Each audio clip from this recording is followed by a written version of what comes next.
Hi, everyone. Welcome. It's great to see you. We're just waiting for people to join. Hello. Hello, everybody. As you're joining, the chat is open and you can write to us if you want, just a hello, where you're joining from. It's great to see all of you.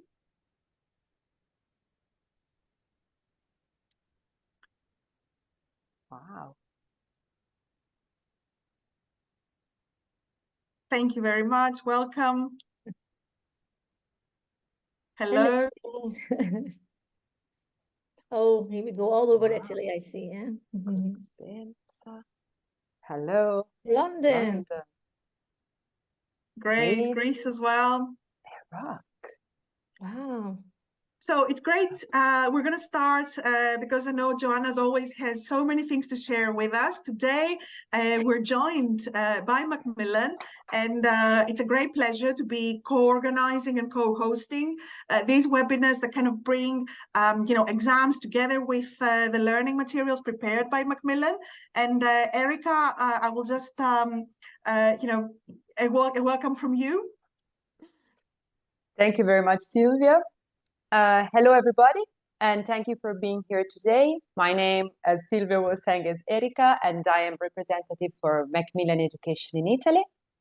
Macmillan Education and LanguageCert have been working together on this project for the past few years, and levels A2, B1, B2, and C1 of Language Hub have now been mapped for LanguageCert ESOL. I am sure you'll enjoy today's webinar. Thank you again. And should you have questions, requests on the materials, please get in touch. You'll find my email in the chat box. So thank you again, Sylvia and everyone, and enjoy the webinar. Great, Erica. We're going to see a lot more, in Joanna's presentation with on Language Hub. Now, let's welcome Joanna. A lot of you know her. She's been doing such great webinars for us. But just a few words. She's the managing director of the British School of Pisa, and she's particularly interested in technology and new ideas to ensure that teaching and learning are accessible to all. And her teaching and training combines digital technology with innovative methodologies and also a special emphasis on inclusive practices. She's a creative and inspiring teacher and trainer, and today we're especially looking forward to hearing her on talking about how to prepare for LanguageCert ESOL B1 and share with us activities that will empower students for success. Joanna, a great pleasure to have you with us. Thank you very much. Hello. Thank you, Joanna. Hello, everybody. Thank you to LanguageCert and Macmillan, and thank you for being here today. I know how busy you all are. I was wanted to know who you are. Are most of you teachers? Can you tell me if you're teachers and what sort of age groups do you teach? Because I'm interested to know who is here today. So I think there are a lot of teachers, or are some of you students? Oh, we've got Sicily. Oh, yes, here we are. Palermo. So secondary school, yes, 15 to 18-year-olds, wonderful. All right, and adults, okay, April teachers, secondary school, fantastic. I am going to make the session interactive, secondary school teacher, yes, because it's nice for me to interact with you. It makes it more interesting. All right, so let's start. Yeah, a lot of secondary school teachers, yes, obviously you are preparing students for the B1 exam, if you are here today. So the B1 exam is actually called the Achiever exam. And actually, I think that the word is quite significant because studying and preparing for this exam really does increase students' abilities to communicate, okay? So it's an important word. And I think that actually working on exam material, making them familiar with the exam, can really motivate students.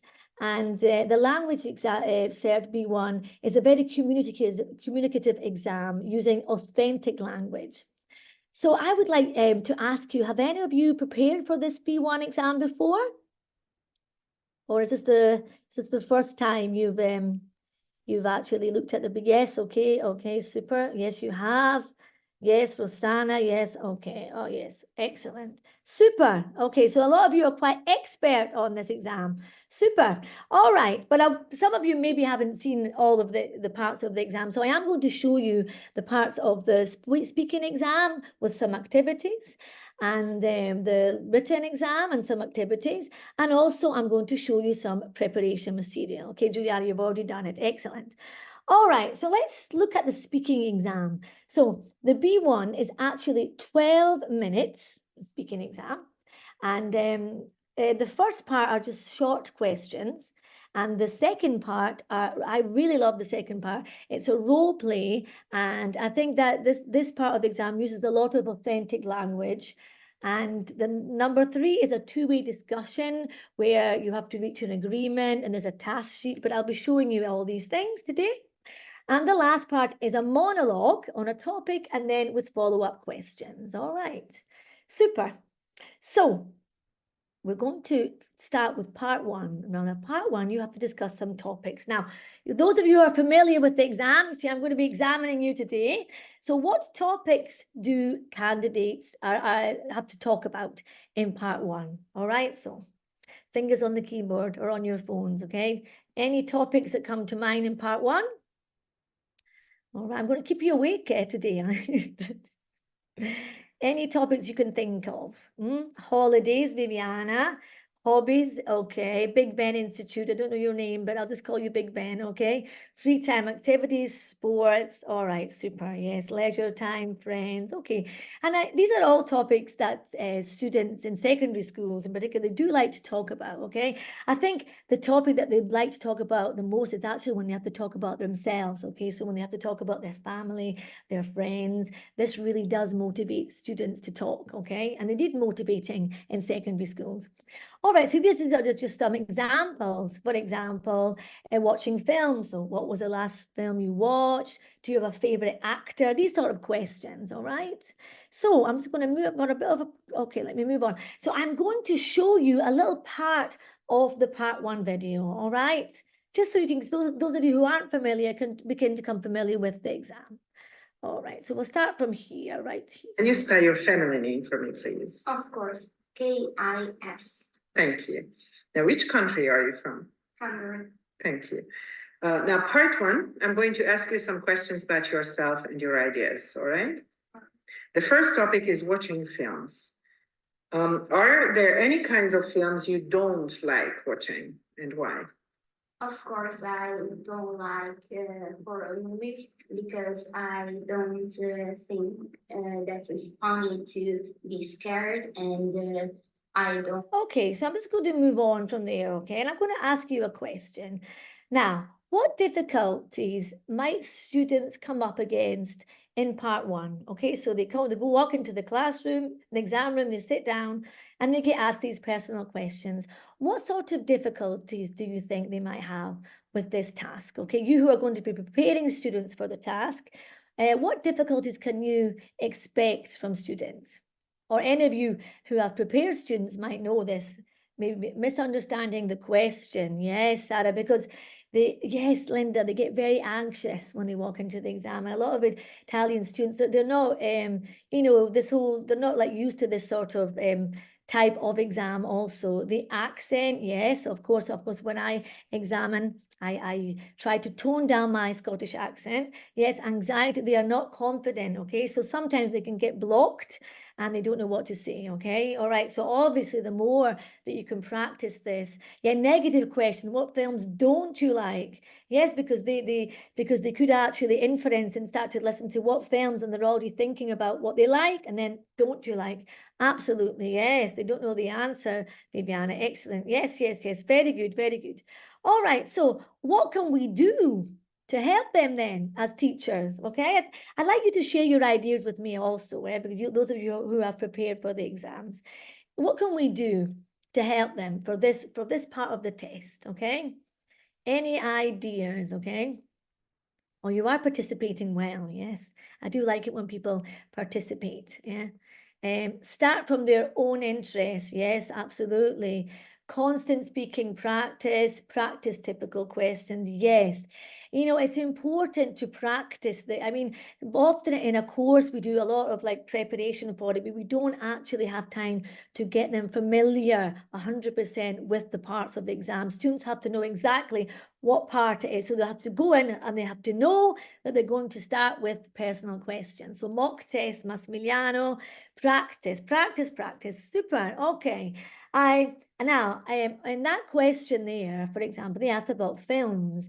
And I always say to my students, you know, if it's irrelevant to you, some, you know, students who are like 15, 16, and if something's irrelevant, they might just like say, you know, they might have a mind block, like someone said before, okay? So I always say, just flip the question, you know? So could you actually say, well, yes, I don't actually watch films, but I watch Netflix today. So yes, I watch TV series on Netflix. You know, that's what you've got to teach them as well. Flip the question, okay? And you know, that's much better than just being silent. And also a little bit of playing for time, you know. So sometimes Viviana will say that, yeah, don't let me think about that, you know, or sometimes these little words, I've never thought about that before also. And Viviana, yes, sometimes rather than saying nothing, it's better not to tell the truth, as Viviana says. Yes, because I mean, the examiner is not interested really if the student's telling the whole truth and nothing but the truth. But the examiner, interlocutor is interested if the student can communicate. Wonderful, yes, which is why I do a lot of role plays with my students in general, okay? So they get used to thinking on the spot, yeah? So for example, some little easy tips to do, even without using any technology, is to get your students to make up lots of questions on various topics, and they pick the question and they can ask each other the questions, or they're using things like World Wall, which is like all these quizzes that you can use. Or what you can do is you can actually tell them, okay, you're a famous person, someone that you like. They can do some research on the famous person, and then they can do this as an interview, asking the questions. And sometimes this is good because it unblocks them, it unblocks their anxiety. All right, so these are little tips for part one. Obviously, since the last webinar I did on exam tips, the world has changed. Because of artificial intelligence. So I am going to have to put a little bit of artificial intelligence in today, because you've got all this technology where you can actually practice at home. Your students can practice at home all these topics. So this is Talk Pal AI, and there you can actually ask them about topics, and you get feedback when you talk. But also ChatGPT. I mean, ChatGPT with the app. Now you can just speak into the app and you can have a conversation with ChatGPT, and you can tell them the level of your English. And I think it's quite fantastic for our students to practice. Okay, it's not the same as obviously talking to peers or talking to teachers or to other people, but it does help them with confidence, absolutely. All right, and there is something I wanted to share with you today also, that I was saying before, that this actually ChatGPT now is able to recognize my accent, because artificial intelligence up until a few months ago really had difficulty with my Scottish accent, but now it's actually recognizing my accent, which I think is quite good. Or is that scary? It could be quite scary. All right, so the second part is, Linda says, great. Yes, I have wonderful conversations with ChatGPT now. All right, so the next part is role-playing everyday situations. As I said, I love this part of the speaking because it is using a lot of authentic language, a language related to everyday situations, which is what, you know, being able to communicate is really all about. So I'll show you a little bit. This one, it was a role play in a restaurant. Okay, she started off in the restaurant. I'll let you see. What did you order then? I ordered a cheeseburger, but it's a chicken burger. Oh, I'm really sorry. Of course, I will change it for you. Thanks. Third situation, we are at a science museum. I start. We've got about an hour. What shall we look at first? Maybe we can see that picture over. Okay. Did you order? So as you can see, these are just like, you know, you start, I know I'll start. It's very natural. But what's not natural to some students, actually, I'm not going to give it away. I'm going to ask you again, what is difficult about this task? Although I said it's authentic, but what is difficult about this task? All right. I'm speaking too much. I want a bit more feedback from you. I do like to speak a lot. So yeah, any what do you think about I found that although it's the most interesting task, it is the most difficult task. Thinking on the spot, Giuseppina, absolutely, yes. Starting a conversation, especially, and I mean, some students find it hard in their own language, okay? Yes, grammar, like most, yeah, that's why you've got to really practice and tell them that they're not concentrated. Obviously, accuracy is taken into account, okay, but it's the communication that's important. Lack of ideas, because they are young, obviously, yes, they are young, but it's good for our young students to actually do this so they can actually start thinking about ideas. The context isn't familiar, yes, but then you know, I also think that, you know, they are quite motivated to do this task because it is authentic language. And they've got to be creative, you know, having ideas for the situation. They've got to be creative. And so how can we help them then? How can we help them? I did, you know, I said before, I do find this the most difficult task, but it's actually a task that once you help them, you can actually see that the English improves by preparing for the exam using this task in particular. Okay, so how can we help them? Well, I'll give you some ideas, okay? I love to invent role plays, okay? And we have fun. I tell them, okay, we're going to be little actors. We, you know, put on your acting hat. Sometimes I actually give them some prompts. We do it a bit like acting, okay? And this, we have a lot of fun with this, yeah? And obviously, yeah, giving real in practice, yes, real conversations, absolutely, yeah, absolutely. And you know, obviously you have to brainstorm, make them at ease, must be, yes. You have to brainstorm things or ways to reply, you know, things. Oh, I love it. Yes, definitely. It's really nice. Okay, they've got to be able to, you know, be able to react to things, okay? And also ways to start. Excuse me, I seem to have lost my keys. Can you help me? So all this vocabulary is really important for them to practice, okay? And yeah, or I like to give them like a character as well. I might say, okay, you're a really grumpy neighbor, okay? And they have to practice different types of intonation. So that also helps them, okay? So yes, I do, as you can see, I'm very enthusiastic about the role play task. Now, again, you can do this with ChatGPT. You can do a little role play. So I said to them, okay, let's do a role play with a B1 level. And we started off the role play, right? There's a little mistake there. Anyway, so and it's fantastic. You can do that with part 1. You can do it with part 2. And now, as I say, with the app, you can actually speak. And you can actually, if you do it, you can speak or you can write. And when you write, you're actually practicing your written skills as well. So these mixed skills tasks is what I love to do when I prepare for the exams. This is in ChatGPT. If you've got the paid version, there's like the little add-ons, and this is actually the negotiator add-on. And the negotiator helps you to negotiate, okay? So this is like a role play, and it says, you know, how would you like to respond? Remember to acknowledge their feelings, explain your situation. It actually helps you to negotiate, and I think this is fantastic. All right, and another really good artificial intelligence app is Talk AI, which I showed you before, and you can have a normal chat. And the premium version, there's actually role playing within it, and it's quite interesting as well. Okay.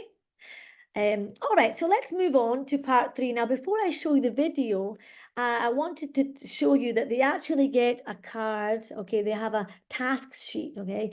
And that way they're thinking about the task, and then they have to do the task with the interlocutor. So I'll show you a little bit of part 3. So I think we should definitely include some pictures of modern ways of communication. What do you think about that? Yeah, I totally agree.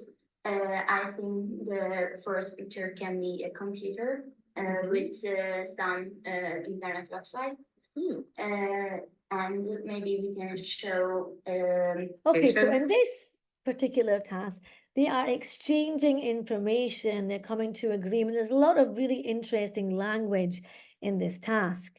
So obviously you have to brainstorm the language. Now, I always say to them, you know, don't always agree on what the examiner suggests, because sometimes students just agree. It's nice to be able to like disagree and then come to an agreement. And to do that, you need specific language. So I give them the language of discussion, okay? So things like now, in Italians, there's a lot of Italians teachers here. Sometimes they have difficulty with questions, all right? Because in Italian, we don't actually have to create a question, but in English, we have to create a question, okay? And things like, you know, why don't we, how about going? This vocabulary is really good to teach your students, and it really helps them with the task. You know, shall we? I think we should. What do you think? All this is the language of discussion. And then you've got ways of disagreeing politely, because you don't want to be, you know, disagree and say, oh, I don't agree with the examiner, you know.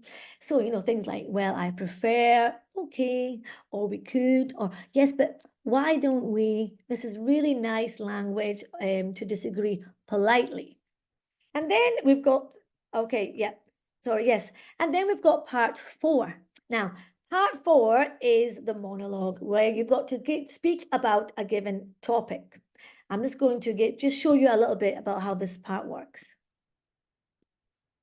Okay, you now have 30 seconds to write some notes to help you. So your topic is your favorite holiday place. Okay, so basically they have a few seconds and then they have to do a monologue. All right, now this is also quite a tricky task, but I do think that with a lot of practice, this is a really interesting task for the students.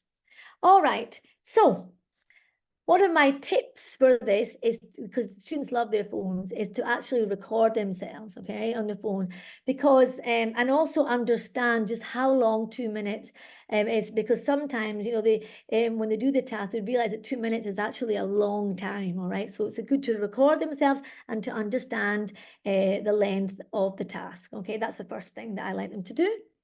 And of course, they can listen to themselves. And for the same, this is the same for all the other tasks. You know, flipping the question you can actually use here as well, with the follow-up questions, because you have a monologue, then you have follow-up questions. And with the follow-up questions, one tip is to give as long as answer as possible, because the longer that you take to answer the follow-up questions, the less questions you will be asked. Okay, so a little tip there for you.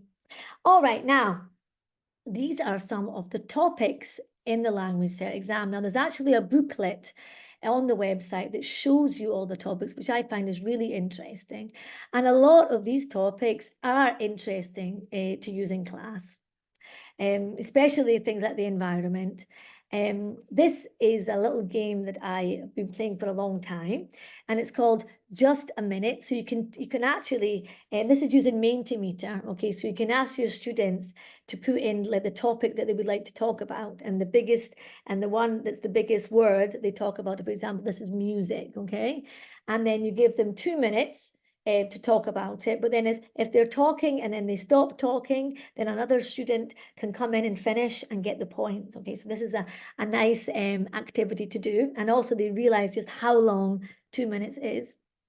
Now, what I do like about these topics is that you can actually do a lot of project-based and task-based learning around the LanguageCert exam, around the topics, which I think is I like to talk about inclusion, I like to talk about motivation, and I do like to talk about engaging learners in the 21st century, but also using exam material, okay? Now, I'm going to ask you a question, so what skills, now apart from reading, listening, writing skills, okay, and speaking skills, what other skills should we be working on with our students? And Even when we have to prepare them for exams, what skills should we be working on? So any ideas on the students of today? Communication, Melanie, absolutely. You see, critical thinker, pronunciation.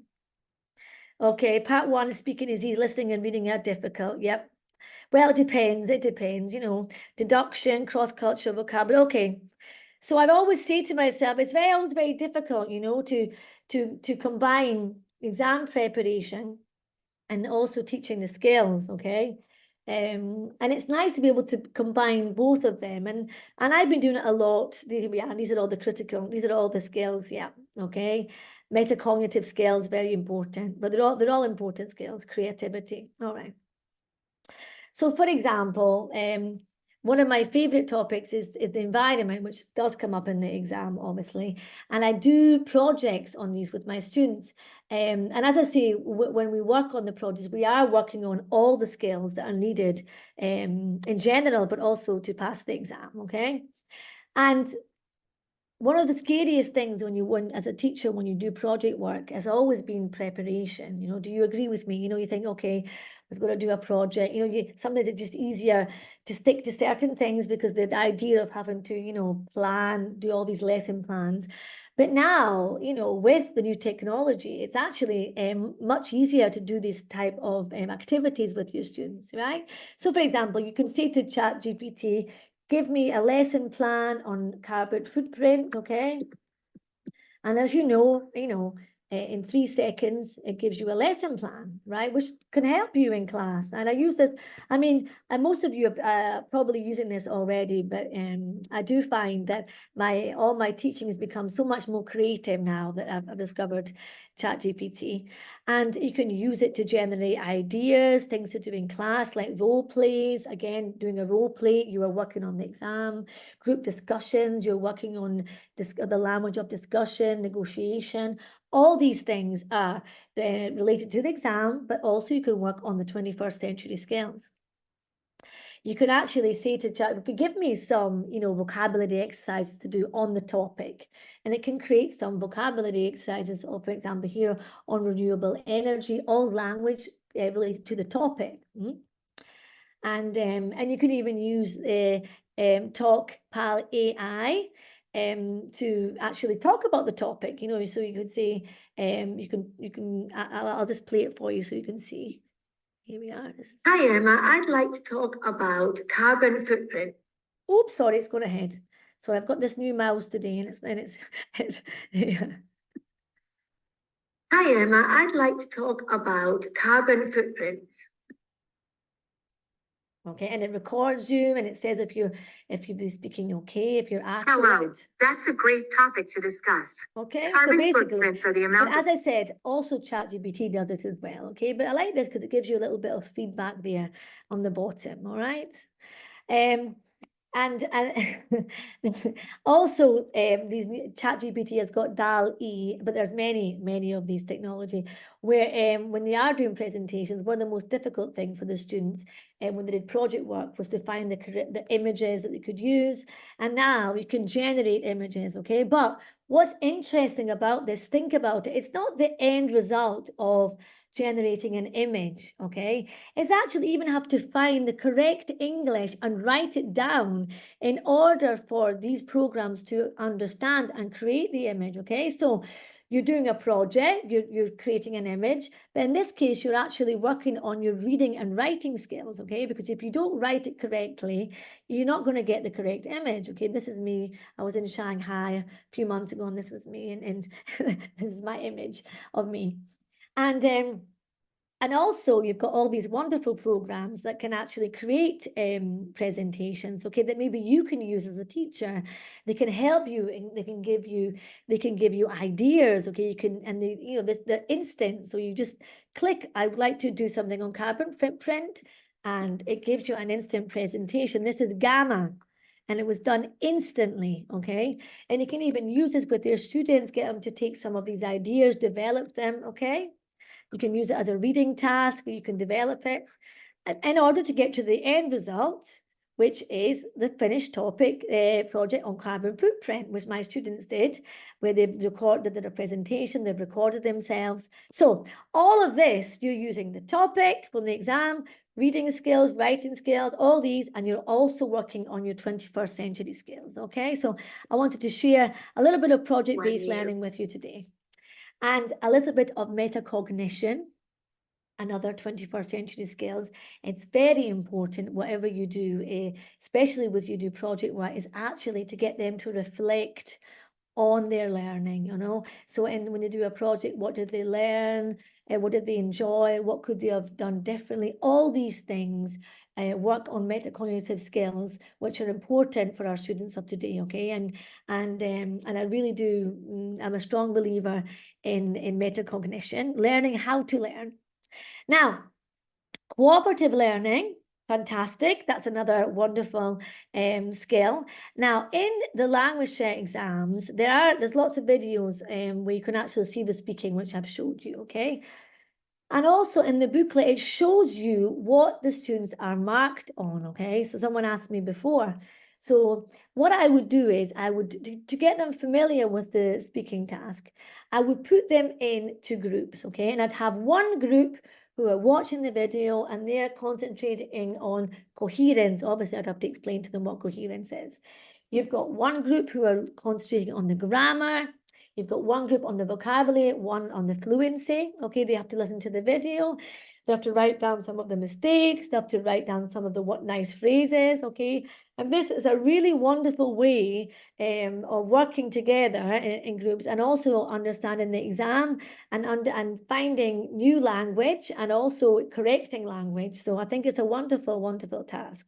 And as they get familiar with the task, and as your students get more confident, you can get them to do, you can get actually one student to be the interlocutor, the examiner interlocutor, and the other person to be the student, and they do it and the class listens, okay? But obviously they need to get more confident, okay? But I think this is one of the, I used to go into a lot of like state schools with lots of students, and this was always very successful, this task. And I just wanted to show you, because I am a big believer in feedback. One of the issues of teachers is when students talk and they make mistakes, should we interrupt them? If we interrupt them, then we're stopping their fluency. But we also we don't want them to continue to make the same mistakes. So I've always been a big believer in feedback at the end. So I used to go around, I used to listen, I used to write things down. And then I usually used to use a Google Drive file. And then I used to put the file onto the screen. We'd look at some of the mistakes. I'd get them to mark the mistakes, discuss the mistakes. Sometimes we'd do a grammar auction where I'd give them points. And now artificial intelligence is actually developing this, and there's different, this for example is called Poise, where you talk, okay, and it actually records you and it listens to you and it gives you tips as you're talking. Now I've not activated it today, because sometimes when you talk it'll say, Joanna, you know, too fast, or you know, slightly fast, or too many filler words, okay? But I have been using it and I have found that I'm getting better scores using it, right? And what's interesting is that it can take parts of your speech and it can actually regenerate suggestions for you, okay? So this is good. It's good for teachers as well, okay? I think, because sometimes we don't get a lot of opportunity to speak in English, and this is actually quite a nice app for you to use as well. And it gives you an overall feedback about how you're progressing, all right? And another tip that I'd like to talk about is using web quests, because I know all these wonderful technological things, but web quests are one of my favorite things to do in class, where you get them. So first of all, with one class, okay, you would get them to use the Google and ask the internet questions. So for example, at the time I did this, Ed Sheeran was everybody's favorite singer. So time has passed. So they had to do a web quest on Ed Sheeran, okay, where they had to ask Google these questions. For example, how old? So I would say, how old is Ed Sheeran? And they had to create the question into Google, because if they don't do it properly, it won't understand. So how old is Ed Sheeran, and has he got any pets? For example, so they're using has he got, and they're creating the questions, okay? They create the presentation, all right? And then in another class, we used Alexa. Okay, now there's so many artificial intelligence things, but at the time, we used Alexa. Okay, now, I want you to watch this video. And I want you just to see, because I'm a great believer in excitement in the classroom. So I want you to watch the video, and I want you to just like think if these children are enjoying it, if there's excitement. Okay, we're going to listen to it, and then I want your feedback. Alexa, stop. Alexa, how old is Ed Sheeran? Ed Sheeran is 28 years old. He was born on the 17th of February 1991. Let's have a look. Okay, so he was born in Halifax.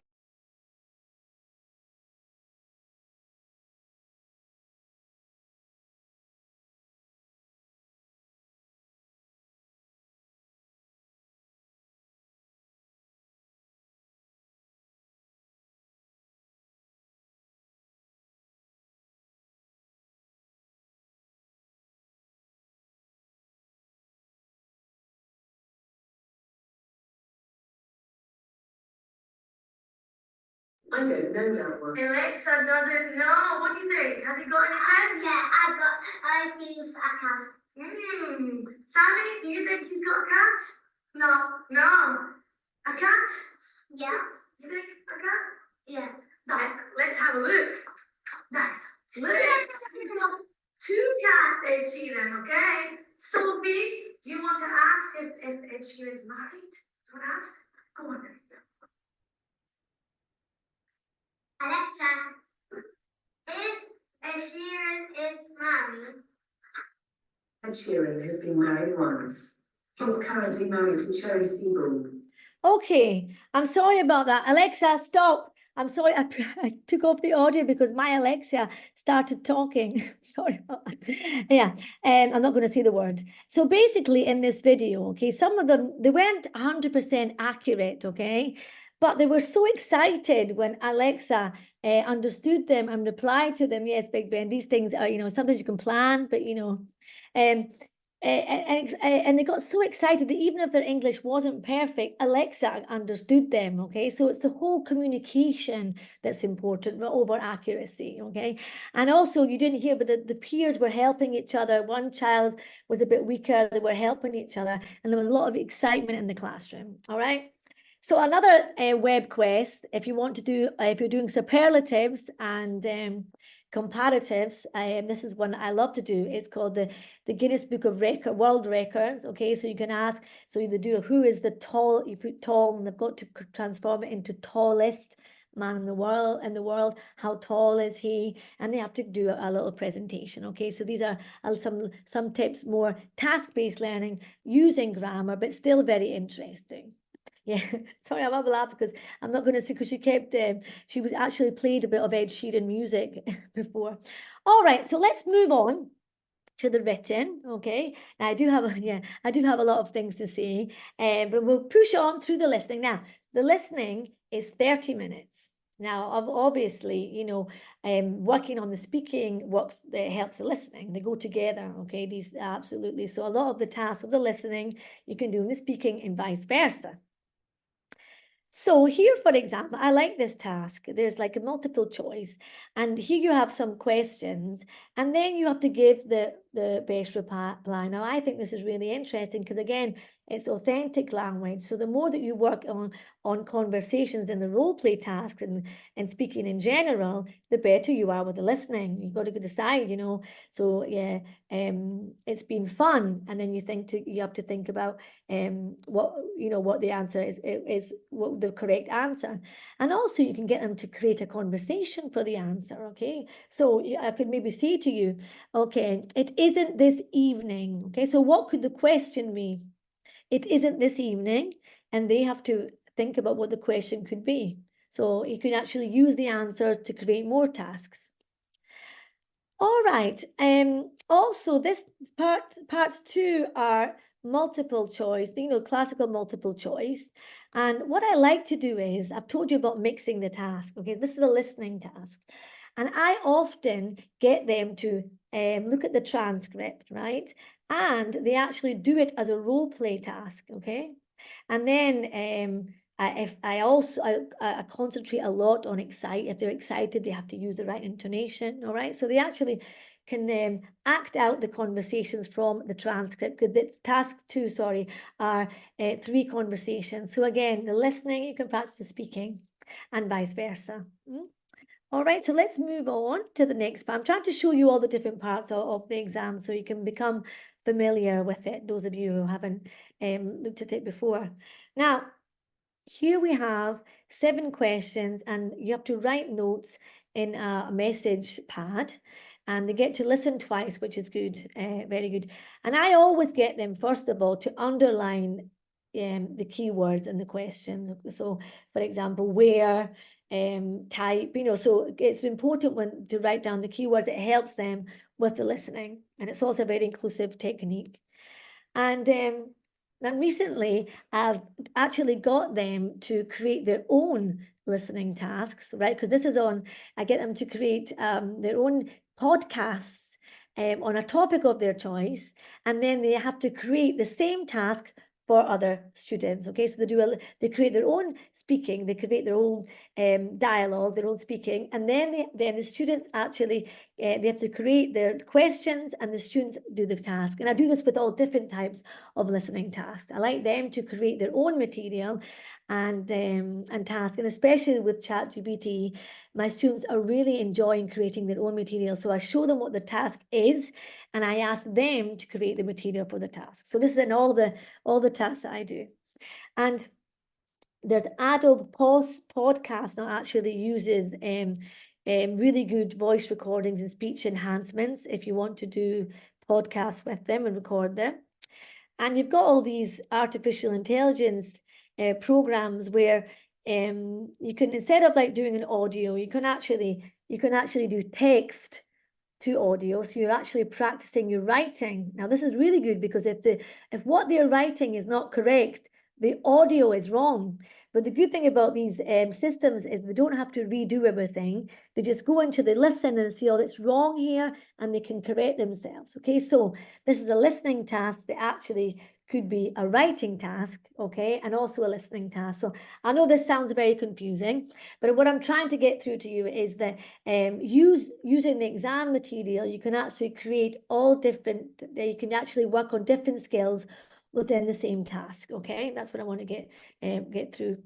All right, so this is part 4, and again, this is you have to listen to a discussion. It's a long discussion, okay, which is quite difficult. There's a lot to listen to. And again, you can get students to create the multiple choice questions. You can work on the transcript. Okay, so it's the same tips for most of the tasks. Then we have the reading and we have the writing, which is 2 hours and 10 minutes altogether. All right, so we have 5 short text with 3 options. Now, they've got to choose the appropriate response for each question, all right? So I like to get them to do this task together, right? Then I would put them into groups, and they have to argue the answer. They have to argue why their answer is correct, and then they mark the part themselves in the group, rather than just getting to do the task on their own, and then into a group where they can discuss the answers, decide who is right, who is wrong, why the student is wrong, and then they can check their own answers. Again, you can do this for all the tasks. Here, this is quite a difficult task, because you've got to fill the gaps with the correct option, and there's a distractor, okay? And sometimes the distractor can confuse students, but if they are familiar with the exam, they know that there's a distractor, and you've got to get them thinking about why this is a distractor and why this is not correct. So all this asking students why, getting them to talk about their answers, you're working also on the 21st century skills, okay? Them learning how to learn it. It's very, very important, rather than just getting them to sit down and do a mock test. All right, so we have part 3, which is 7 questions and 4 text. Here we are. So this you've got to choose the correct text. And what I like to do with my students, because I do have a lot of students who are dyslexic, and the reading part is quite difficult for them. When they've got long reading text, I like them actually to underline the keywords, right? And then I give them post-its, very non-digital. I give them post-its, and they have to actually write down the keywords on the post-it and stick it on to, so one post-it is A, and then they would do the same for B, C, and D. And that way, when they've got to do the task, they don't have to reread everything, but they just read the keywords, and just getting them to even understand what is the keyword is a very good skill for them to learn. All right, and part 4, you have 8 questions. And again, this is a really, really long text, so you can use the post-it again in this task. And then if it's an interesting topic, you can actually, do a little project on it, get them to do a presentation. You can actually use the topic of the reading, okay? Now, there's something that I'd like to share with you that I discovered actually last year, and it was created by Italians, and it's called Algor. And basically, this can really help with reading skills, especially if you have dyslexic students. What you do is you put in any text into Algor, so you can take a picture, you can upload a PDF. Okay, so you put it in to the Algor, and then it creates a concept map. It actually, so I'll give you that. Sorry, I'll go back. This was a text which isn't divided at all. Okay, it's the life of Monet, and it's actually able to, split it up into like early life, artistic development, and then of course you put the pictures in yourself. But it's a really nice way of dividing text that I discovered last year. It's not free, but I do use it all the time now with my students. All right, so finally, some general tips when it comes to listening and reading. So again, I've told you about the keywords, okay? And very often in the listening and reading, you have to decide what speakers agree on, okay? And what, so the whole language of agreement is very important to work on. And again, agreement works also in the speaking part. And also working on all the synonym words, okay? So get them to, don't say that they're going to just find the exact word, but beware, because sometimes the exact word is actually in the question, they actually find it in the text, okay? It can happen, okay? It has happened before. Okay, and also, if you, sorry, this is my mouse, okay, it's working, yeah. There are tricks, okay? There are tricks in every single activity in the exam. And very often when students do listening, they just pick the word that they hear, okay? But tell them that there are tricks, and really work with them with this, when the first time we do listenings with them, do it together where you stop and you talk about it. And, the more that they actually understand the exam, as I say, the better, right? And I always say to them, always include all the options and then exclude exclude the one that's incorrect and why is it incorrect. But the more that they work in groups doing this together is actually much better. All right, so I'm just going to move on to the written part. Okay, so probably the writing part. Okay, so here we have got a response to a letter, a poster, a diary, timetable. Okay, and here you've got to see you've got exact instructions of what you've got to see. Okay, so where you want to go, who you will take with you, and it's really, really important that you tell them to answer every single point, because very often they don't. Okay, they get confused and they don't. So it's important in this particular exercise. And then we've got the writing part where they have to write a letter on a given topic of interest, or and they've actually got to include the functions. So for example, inviting a friend to stay, which you've worked on in the speaking part. How about, would you like to, all this. Okay, so again, it's all connected. All right, so I'm going to move on. It's important that you tell your students to read the questions carefully, because very often when they get to the exam, they're anxious and they don't read the instructions, okay? It happens all the time. And I also say, as I said, include all the points. So I'm moving on because I've actually realized that I have got a lot to get through, and I do like, as I say, I do like to talk a lot.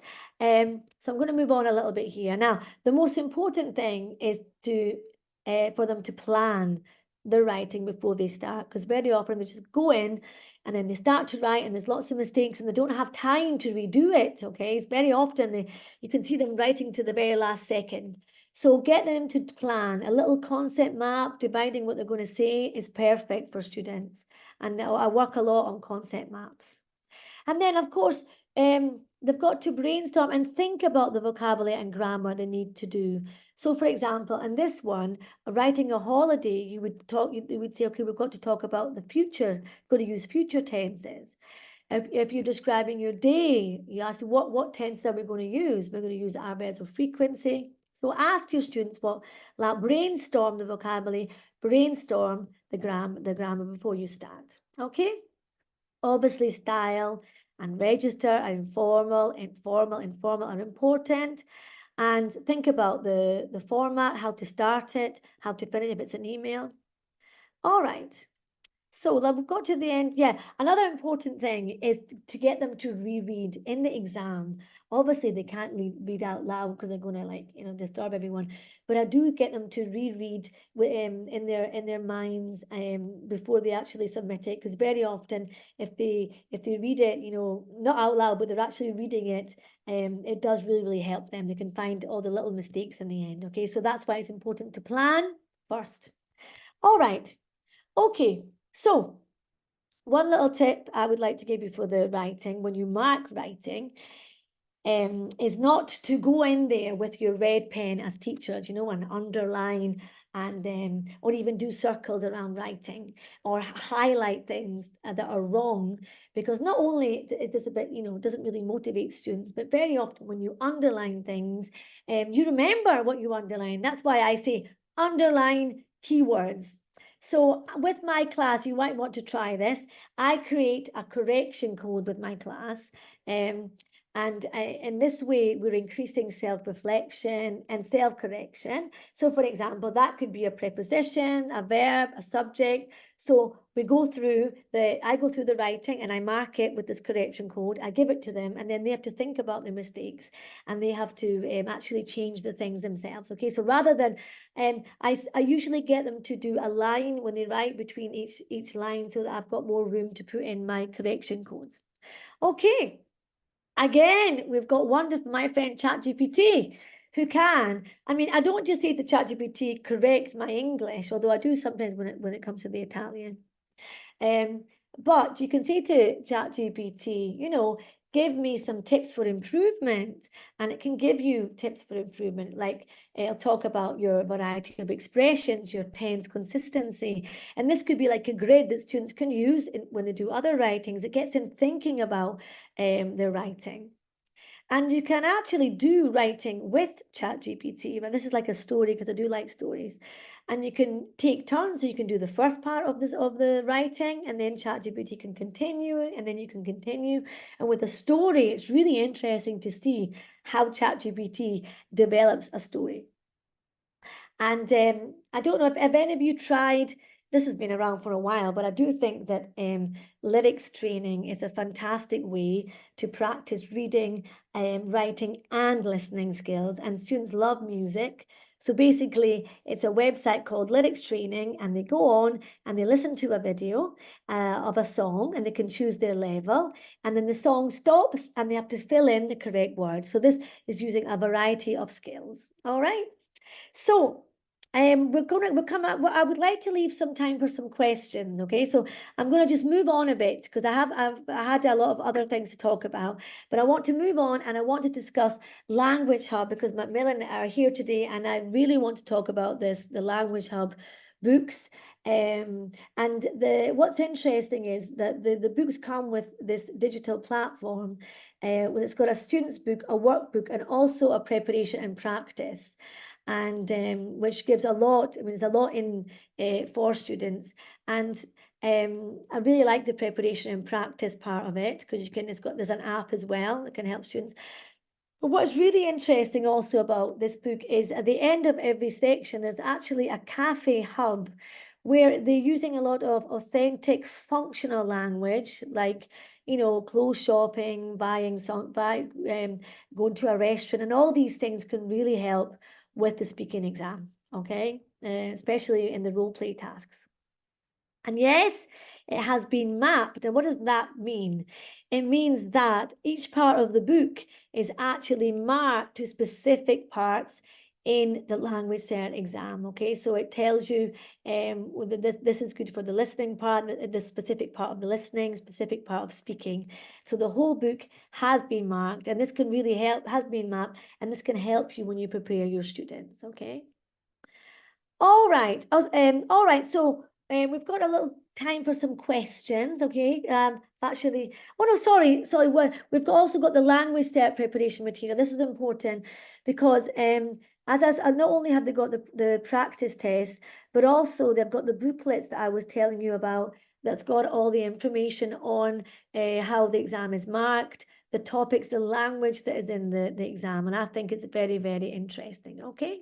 So we've got some time for some final questions. Actually, I've finished a little bit early because I'd like to maybe ask a little bit of feedback from you. And yes, I hope you're all with me. Yes, you're still here. You're all still here. That's excellent. As I said, you know, with artificial intelligence, a lot of things have changed and changing all the time when it comes to, you know, with exam preparation. And I definitely, if I were you, I would go on to ChatGPT after this webinar and try out some things that I've been talking about. Yes. Thank you, Rosanna. Yes. Thank you. Oh, thank you, Marianne. Thank you. But yes, super. Thank you. We are waiting for some questions, so that might, you know, will give you a little bit of time if you want to ask Joanna maybe about anything, any parts in particular, or any follow-up of the activities. And I will just say that we will be sending you your certificate of participation, and also there will be a recording of this on YouTube. And there's going to be a survey at the end of the webinar, so would really appreciate if you were able to fill that in. I think there was a question. Algor. Yeah, Algor it's not just for dyslexia. It's like but even without Algor, it's really, I think when you do listening with your students, there's so many things that you can do to help them. Okay, so concept maps are really, really nice when you've got to divide the parts of a reading, or and I think these are tools that everyone should, you know, be using in the classroom. So yes, that makes it automatic, of course, but I think, you know, you got to get your students to learn how to do them themselves as well. Yeah. There's a question from Sarah a little bit earlier on in the chat, and Yeah, she my says voice that is a bit weak today, yes, because I've been talking far too much over the last few days, you know. But the next webinar, I'll just not speak the day before. Yeah. My voice is weak. So Sarah is asking about the reading task with the missing sentences. This is, and it says, are there any ideas how to make this task more accessible, because students are finding it difficult? Yeah, you really, it is the most difficult task. A lot of practice, you know, in this task. And yeah, I mean, I think the thing about the LanguageCert exam is that it is really, it does test your ability in authentic language. So the more practice they get with all skills, the more this task becomes easier, you know. So yeah, that's what I find. And that's why I like to mix. That's why I like to take a listening and make it become maybe a different task, and a speaking can become a listening, and that's what I like to do. Okay, because the language is authentic, and although there are tips and tricks, you know, if they don't know the language, it's difficult. Okay, so yeah, there's so many tips and tricks you can give them, but they've got to know the language. Okay, what is the best book to pass B1? Goodness me. Ma, do you want to answer that, Erica? Yes, It would be this is a Language Hub question for Erica. B1. It would be Language Hub B1. So if you have questions on that, Latif, you can contact me. I'll send again my details here. But of course, it has been mapped, as Joanna has explained, is a very clear organization of activities and how to work with the material. So that would be ideal. Yeah, you know, practice makes perfect in the exam. And but you yeah, have given them a lot of ideas today, Joanna. You know, it's been videos, so you could watch it again, because I know I've probably, you know, yeah. So I want to thank you very much on behalf of LanguageCert, and also thank Macmillan for the collaboration.